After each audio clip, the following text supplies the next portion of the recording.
இன்னைக்கு பிரேக்ஃபாஸ்ட் வந்து பொட்டேட்டோ சாண்ட்விச்சும் அப்புறமா பைனாப்பிள் அல்வா. இப்போ வந்து எங்கள் பாட்டி இதோடைய ரெசிபி சொல்லுவாங்க, வாங்க பார்க்கலாம். ஃபஸ்ட்டு நம்ம வந்து அல்வாவோட ஸ்டார்ட் பண்ணலாம்.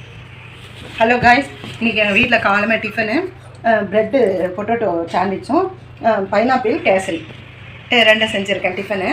அது நீங்களும் சாப்பிட்டு பாருங்கள், நல்லா இருக்கானே. நான் அந்த ரெசிபி சொல்கிறேன்.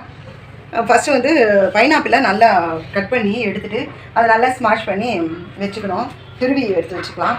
எடுத்து வச்சுட்டு கொஞ்சோண்டு நெய்யில் வதக்கி எடுத்து வச்சுட்டு ரவை போட்டு அதையும் கொஞ்சம் நல்லா வறுத்துட்டு எடுத்து வச்சிடணும். எடுத்து வச்சுட்டு தண்ணி அது 1க்கு 3 தண்ணி வச்சு நல்லா கொதிக்கும் போது அந்த பைனாப்பிள் துருவி வச்சு வதக்கி வச்சதை கொட்டி அது நல்லா வெந்த பிறகு ரவையை கொட்டி ரவையும் நல்லா வெந்த பிறகு சர்க்கரை போட்டு ஏலக்காய் தூள் போட்டு அது நல்லா வெந்த பிறகு முந்திரி திராட்சை ஏலக்காய் 3மே நெய்யில் வறுத்து போட்டு அதை இது பண்ணால் அல்வா பதத்துக்கு சூப்பராக இருக்கும். நீங்கள் செஞ்சு பாருங்கள். அதேமாதிரி பிரெட் சாண்ட்விச் வந்து பொட்டேட்டோவை வேக வச்சு அதை ஸ்மாஷ் பண்ணிக்கிட்டு வெங்காயம் தக்காளி இஞ்சி பூண்டு பேஸ்ட்டு பச்சை மிளகாய் எல்லாத்தையும் போட்டு காரத்துக்கு போட்டு வேணும்னா கொஞ்சம் மிளகாத்தூள் போட்டுக்கலாம், வேணான்றவங்க அதை அவாய்ட் பண்ணிடலாம்.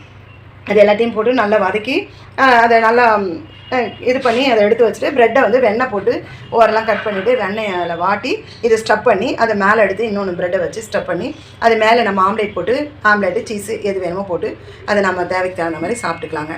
உங்களுக்கு பிடிச்சிருந்தா லைக் பண்ணுங்கள், ஷேர் பண்ணுங்கள், சப்ஸ்கிரைப் பண்ணுங்கள். Bye guys.